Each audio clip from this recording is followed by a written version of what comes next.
Raising a 4-year-old can be a handful. On top of toys, daycare, and activities, what if your schedule included treatments and daily medication? For one Rhode Island family, this isn't a what if, it's reality. For Luke Sweeney, a daily routine consists of taking enzymes, using an inhaler, and wearing a special vest to shake mucus from his lungs.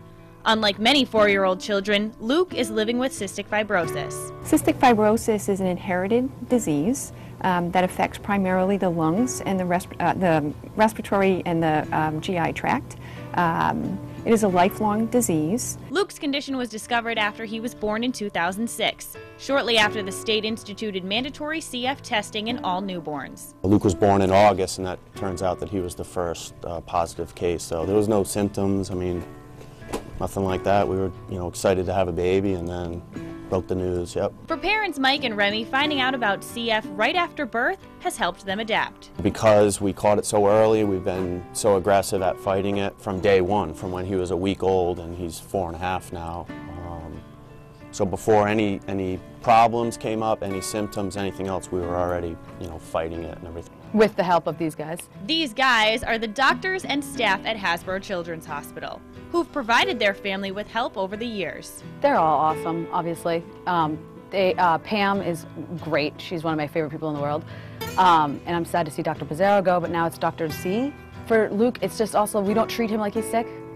You just sort of like, I don't even think he knows he is sick. After finding out that their child had cystic fibrosis, Remy and Mike had to fine-tune their schedules in order to accommodate their son's condition, including using Pulmozyme. It's an inhalant that thins the mucus in his lungs, and then which takes like 5 or 10 minutes, and then we have something else that we have to do, which is a tobimycin, and that could take up to a half an hour, and it's a long time.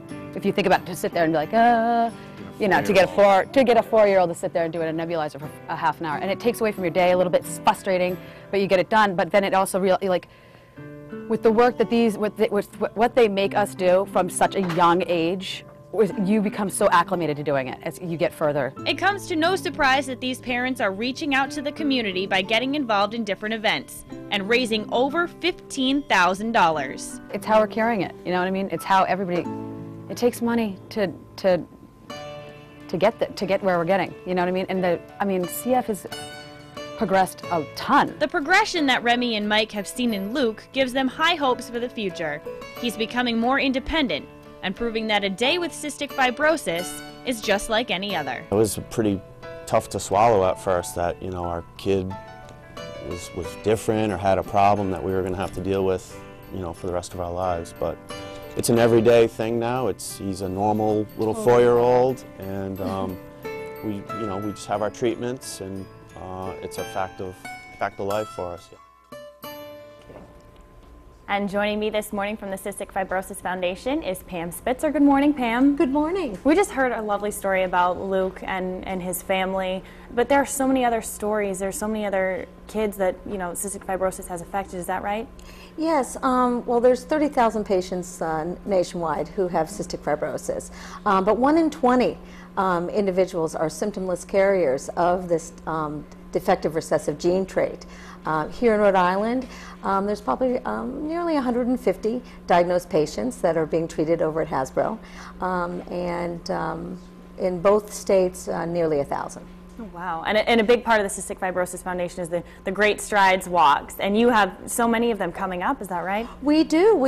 On May 14th, right here in Rhode Island, Newport, kicks off our Great Strides season, and we have a walk there on the 14th, and then we have 18 other walks throughout Rhode Island and Massachusetts the following weekend, the 21st and 22nd. Providence is on Saturday, May 21st. And this month, May, is actually Cystic Fibrosis Awareness Month. Tell us how spreading awareness really helps. Well, spreading awareness is key because as from the numbers that I told you, it's a very small patient population, but yet, like I said, there 1 in 20 people are symptomless carriers of this disease, and letting people know that cystic fibrosis is a disease that is in the forefront of research.